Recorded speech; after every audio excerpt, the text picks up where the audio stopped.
You're looking at the crowd that's gathered outside the Government Center. What we believe is going to happen is Earl Gray and Paul Lang may have an opportunity, if they like, to go ahead and speak to the press. Those are the attorneys that defended Kim Potter.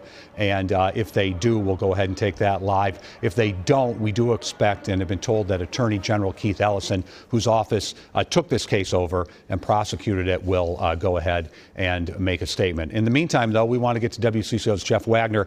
He's outside of the courthouse in Minneapolis. Jeff, I've seen a couple different shots. It's hard for me to gauge the size of that crowd there. As I look back on myself, Frank, I'd say at least more than 100 people, approaching 200 people. It was only how many months ago when this entire courtyard and into the street was filled with masses of people related to the George Floyd trial, Derek Chauvin trial, and that guilty verdict. Although that crowd was much larger, I still think the feeling that is being expressed here is similar. It sounds like a Daunte Wright rally. It sounds like the protests we've attended over the past several months, but with that energy, there's also smiles, hugs, handshakes I'm seeing. Clearly, the crowd here is pleased with the verdict. It's what they've always wanted, but we're still just hearing those ongoing chants of say his name, Daunte Wright, mentioning how Potter is now guilty. I'll step out of the way for a second, and you can see what I'm talking about. That crowd, again, relatively small in comparison to what we saw here just about a week or so after Daunte Wright was killed. That was when the verdict happened in the Derek Chauvin trial.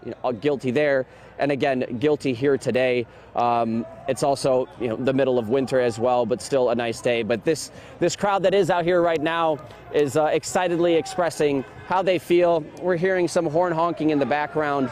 This is what they've been arguing for, fighting for. This is what this group has been wanting this entire week as we've awaited this verdict, which even today was still unclear as to what it would be when the wording came out as an outcome was reached. I think there was doubt in this crowd that a guilty verdict was to come about, but we came to learn it was not just guilty, but guilty on both counts. Yeah, it is a all-around win for the defense.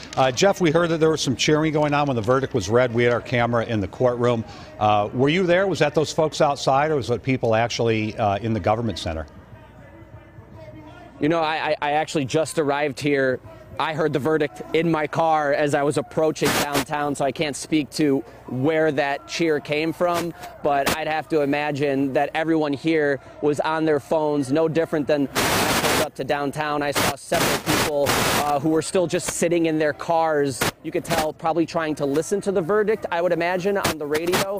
And as I was walking to the station, there were people standing outside just with their phones out, either live streaming a TV station or also listening to a radio. So I think there was that moment in time here across the city, across the metro, maybe across the country, where people were just waiting to hear that verdict. And if they let out a loud cheer, this group had been out here throughout the day. I imagine it came from this group as well. Yeah, I understand what you're saying. We've had a number of those moments that have all emanated from Minneapolis.